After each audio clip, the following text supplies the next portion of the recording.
அப்போஸ்தலருடைய நடபடிகள் 10ஆம் அதிகாரம். இத்தாலியா பட்டாளம் எண்ணப்பட்ட பட்டாளத்திலே 100க்கு அதிபதியாகிய கொர்நேலியு என்னும் பேர் கொண்ட ஒரு மனுஷன் செசரியா பட்டணத்திலே இருந்தான். அவன் தேவ பக்தியுள்ளவனும் தன் வீட்டார் அனைவரோடும் தேவனுக்கு பயந்தவனுமாயிருந்து ஜனங்களுக்கு மிகுந்த தர்மங்களை செய்து எப்பொழுதும் தேவனை நோக்கி ஜெபம் பண்ணி கொண்டிருந்தான்.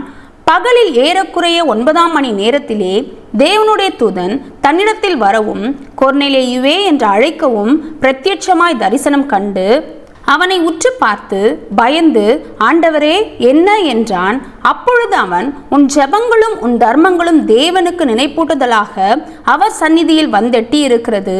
இப்பொழுது நீ யோப்பா பட்டணத்துக்கு மனுஷரை அனுப்பி பேதுரு என்று மறுபேர் கொண்ட சீமோனை அழைப்பி அவன் தோல் பதனிடுகிறவன் ஆகிய சீமோன் என்னும் ஒருவனிடத்திலே தங்கியிருக்கிறான். அவனுடைய வீடு கடலோரத்தில் இருக்கிறது. நீ செய்ய வேண்டியதை அவன் உனக்கு சொல்லுவான் என்றான். கொர்நேலியு தன்னுடனே பேசின தேவதூதன் போன பின்பு தன் வீட்டு மனுஷரில் 2 பேரையும் தன்னிடத்தில் சேவிக்கிற போர் சேவகரில் தேவபக்தி உள்ள ஒருவனையும் அழைத்து எல்லாவற்றையும் அவர்களுக்கு விவரித்து சொல்லி அவர்களை யோப்பா பட்டணத்துக்கு அனுப்பினான். மறுநாளிலே அவர்கள் பிரயாணப்பட்டு அந்த பட்டணத்துக்கு சமீபித்து வருகையில் பேதுரு 6ஆம் மணி நேரத்திலே ஜெபம் பண்ணும்படி மேல் வீட்டில் ஏறினான். அவன் மிகுந்த பசியடைந்து சாப்பிட மனதாயிருந்தான். அதற்கு அவர்கள் ஆயத்தம் பண்ணுகையில் அவன் ஞான திருஷ்டி அடைந்து வானம் திறந்திருக்கிறதாகவும் 4 முனைகளும் கட்டப்பட்ட பெரிய துப்பட்டியைப் போல ஒரு விதமான கூடு தன்னிடத்தில் இறங்கி தரையில் விடப்பட்டிருக்கிறதாகவும் அதிலே பூமியிலுள்ள சகல விதமான 4 கால் ஜீவன்களும் காட்டு மிருகங்களும் ஊரும் பிராணிகளும் ஆகாயத்து பறவைகளும் இருக்கிறதாகவும் கண்டான். அல்லாமலும், பேதுருவே, எழுந்திரு, அடித்து புசி என்று அவனுக்கு சொல்லும் ஒரு சத்தம் உண்டாயிற்று.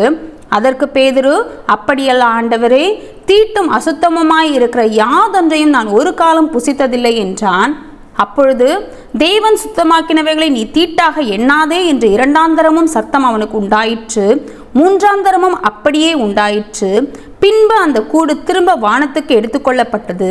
அப்பொழுது பேதுரு தான் கண்ட தரிசனத்தை குறித்து தனக்குள்ளே சந்தேகப்படுகையில், இதோ, கொர்நேலியுவினால் அனுப்பப்பட்ட மனுஷர்கள் சீமோனுடைய வீட்டை விசாரித்து கொண்டு வாசற்படியிலே வந்து நின்று, பேதுரு என்று மறுபேர் கொண்ட சீமோன் இங்கே தங்கியிருக்கிறாரா என்று கேட்டார்கள். பேதுரு அந்த தரிசனத்தை குறித்து சிந்தனை பண்ணி கொண்டிருக்கையில் ஆவியானவர், இதோ, 3 மனுஷர் உன்னை தேடுகிறார்கள்.